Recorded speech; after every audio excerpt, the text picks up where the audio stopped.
से कुछ देर पहले आप खुद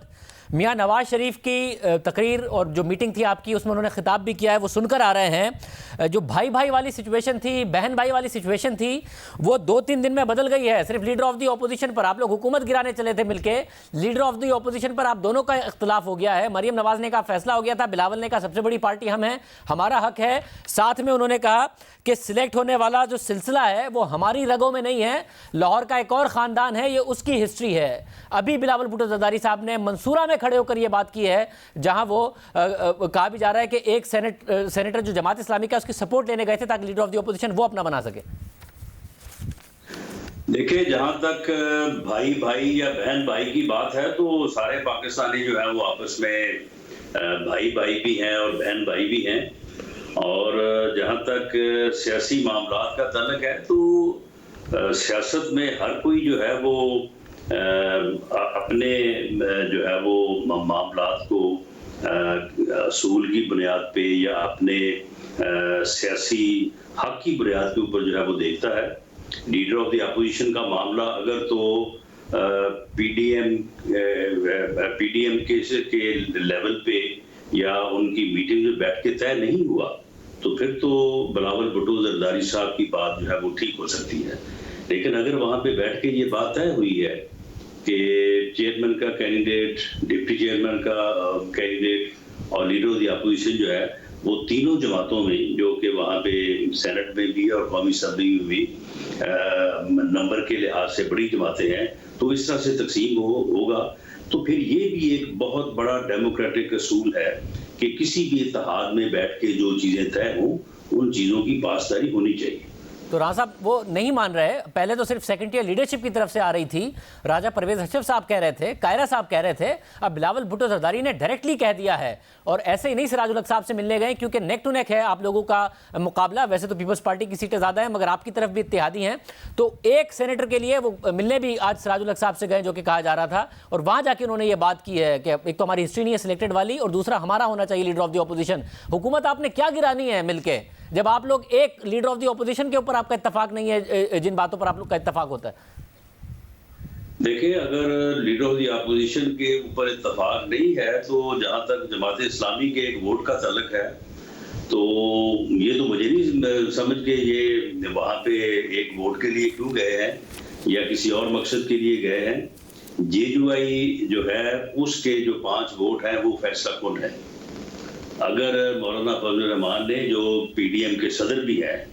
अगर वो ये कहते हैं कि ये बात नहीं हुई तो वो बेशक पीपल्स पार्टी के पलड़े में अपना वजन डाल दें,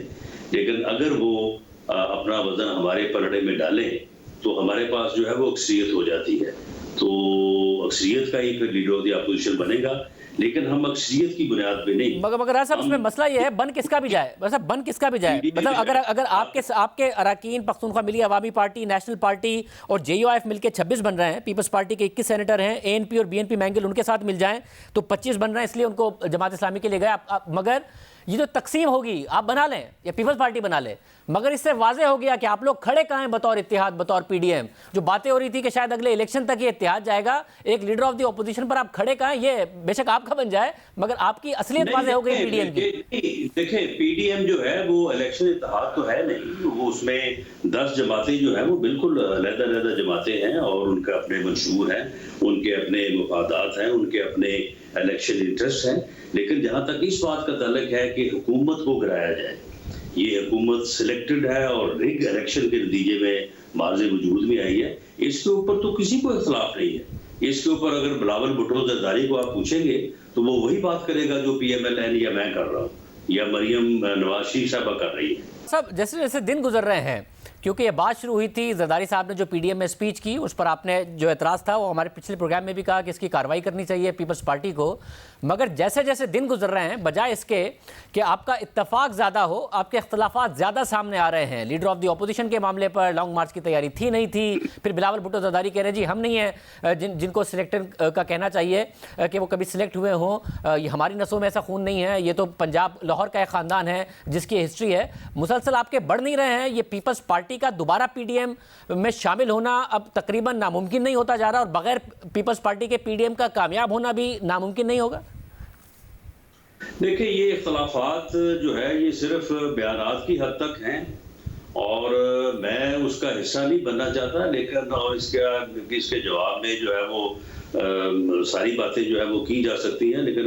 मैं समझता हूँ कि ये बयानात की हद तक मामला है।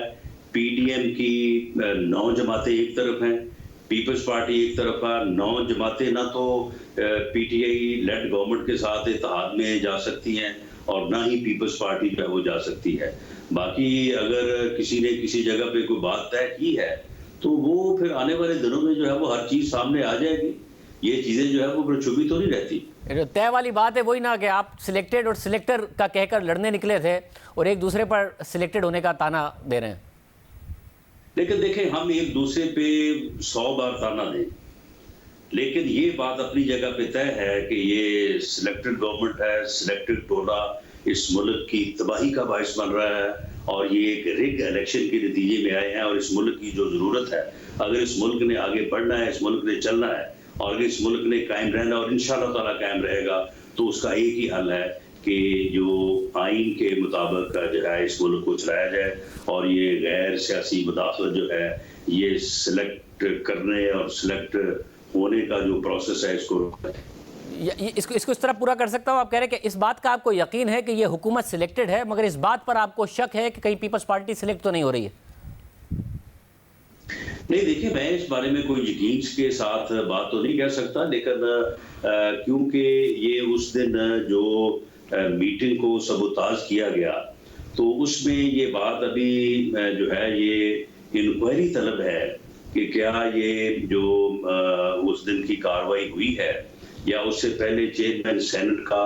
जो इलेक्शन खराब किया गया है 7 वोटों को जो है वो नाम पे मोहर लगवा के, तो ये चीजें जो हैं वो किसी गलती की बुनियाद पे, गलतफहमी की बुनियाद पे हुई है या कोई इनमें जो है वो कोई दानिशा कोशिश थी। अब इसके ऊपर जो है पीपल्स पार्टी को तो पहले खुद इस बात को इंक्वायर करना चाहिए और इसके ऊपर क्लैरिटी जो है वो लानी चाहिए। ये सिर्फ हमारे लिए नहीं, ये उनके लिए भी बेहतर होगा। और ये जो बातें हो रही हैं इस वक्त, ये कोई सिर्फ पीएमएलएन नहीं कर रही या वो 9 जमातें नहीं कर रही, ये बातें जो है वो इस ये सवाल हमने सईद गनी साहब के सामने रखा था, तो उन्होंने कहा कि बाद में टिकट्स और खबरें तो सारी मरियम नवाज साहिबा की तरफ की भी चल रही थी, वो कौन लीक कर रहा था? कि उन्होंने क्या जवाब दिया? नहीं, बिल्कुल सईद गनी साहब को फिर इस बात की पूरी इंफॉर्मेशन नहीं होगी। जब जरदारी साहब ने कोई तकरीर तो की है, वो मेरा ख्याल है कोई 1 घंटे की स्पीच की है उन्होंने, कोई 50 मिनट की, और अभी उनकी 20-25 मिनट स्पीच हुई थी। तो उसी वक्त जो है वो लोगों ने आके बता दिया कि जी बाहर ये तमाशा चल रहा है, और जरदारी साहब को बकायदा उनकी स्पीच में रोक के उन्हें ये कहा गया कि ये आपकी तकरीर इस तरह से जा रही है। तो फिर उन्होंने थोड़ा सा पैंतरा भी बदला, फिर उन्होंने कहा कि जी मैं तो बड़ा कमजोर हूँ, मैं तो एस्टैब्लिशमेंट से लड़ नहीं सकता, मेरा एक ही बेटा है, वो मेरा तो कोई और है नहीं। तो फिर उन्होंने इस किस्म की काफी कमजोर बातें भी की, जो बाद में जब वो भी शेयर हुई है मीडिया से, तो फिर इसके ऊपर लोगों को जो है वो थोड़ा हैरानगी हुई कि ये क्या बात हुई। अगर इस्टेब्लिशमेंट से लड़ना नहीं है या इस्टेब्लिशमेंट के खिलाफ बात नहीं करनी, तो फिर ये सारी चीजें जो हैं ये पीडीएम की तहरीक, पीडीएम का मार्ज वजूद में आना, तो इन चीजों के फिर क्या माने। तो ये चीजें जो है ये सारी फिर उन्होंने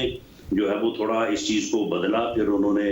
बाद में जब मरियम नवाज साहिबा ने उनकी बात का जवाब दिया तो उन्होंने फिर इसके ऊपर माजरत भी की। तो ये मामला जो है ये काफी हद तक मीटिंग के दौरान ही जो है वो सबसाइड हो गया था, लेकिन जब फिर जो चीजें मीडिया को शेयर हो गई तो फिर मीडिया तो आपको पता है कि वो तो फिर उन चीजों को नहीं छोड़ेगा, वो तो फिर उस दिन भी चली और अगले दिन भी चली। सब ये जो आपने कहा, जरदारी साहब ने कहा कि मैं लड़ नहीं सकता, मेरा एक ही बेटा है, तो ये जो मौलाना फजल रहमान साहब ने तकरीर की थी कि सियासत में गिरफ्तार होने से डरते क्यों हो, वो क्या जरदारी साहब ने कोई ऐसी बात की थी? उसका हवाला दे रहे थे वो? जरदारी साहब ने उसमें जो है वो ये बातें की थी, ये इससे तो कोई इनकार नहीं कर सकता। उनकी अपनी आवाज में ये रिकॉर्डिंग मौजूद है कि उन्होंने इस तरह की बात की कि मैं खुद या आवाम को इस्टेब्लिशमेंट से नहीं लड़ा सकता, और उन्होंने अपने बिलावल की बात की कि मेरा तो एक ही बेटा है। तो इस तरह की उन्होंने बातें, एक तरफ उन्होंने बात की कि मैंने बहुत लंबी जेब काटी है। तो ये उस दिन कोई समझ नहीं आई बात कि जरदारी साहब दरअसल कहना क्या चाहते थे, और इस तकरीर को अगर खुद जो है वो मीडिया से शेयर किया गया दौराने स्पीच ही, तो उसके क्या मकसद थे, या अगर किसी ने ये शरारत की है तो फिर उसको अभी तक पीपल्स पार्टी ने क्यों उसका नोटिस नहीं लिया, क्योंकि इससे जहाँ पे पीडीएम को नुकसान हुआ है या पीडीएम की तहरीक को जो है वो एक दचका पहुंचा है, तो इसमें पीपल्स पार्टी भी उस दिन से जो है वो अंडर क्वेश्चन है। और जरदारी साहब वो जो वोट हैं, तो वो 7 वोट नाम के ऊपर ठप्पे लगाए गए हैं, उसके ऊपर भी बड़ी लहदे है कि भी क्यों ये नुस्खा कीमिया जो है ये किसने इजाद किया और ये वोट कंट्रोवर्शियल क्यों बनाया गया। वरना अगर गिलानी साहब उस दिन 49 वर्सेस 48 जीत जाते तो क्या सूरत हाल होती है और कितना बड़ा धचका जो है वो गवर्नमेंट को लगता। और जरदारी साहब के आपने कहा रिकॉर्डिंग भी मौजूद है, तो जरदारी साहब की उस तकरीर की रिकॉर्डिंग आप लोगों के पास मौजूद है? नहीं, वो जब उन्होंने वो जो स्पीच की है तो उसके ये सारे हिस्से जो हैं वो मौजूद हैं, मीडिया के पास मौजूद हैं, तो इससे तो कोई इनकार नहीं है कि उन्होंने ये बातें जो है वो नहीं की। और बाद में उन्होंने जो रिस्पॉन्ड किया मरियम नवाज शरीफ की स्पीच को, बल्कि उन्होंने बड़ा रिस्पेक्टफुली जो है वो मरियम नवाज शरीफ को उन्होंने एड्रेस किया जब उन्होंने, लेकिन with great respect Maryam Nawaz ने भी बात की उनसे कि ये बात आपकी दुरुस्त नहीं है, तो उन्होंने भी उन्हें बेटी कह के कहा कि जी मैं अगर आपको इस चीज़ का दुख पहुंचा है तो मैं माजरत खा हूँ।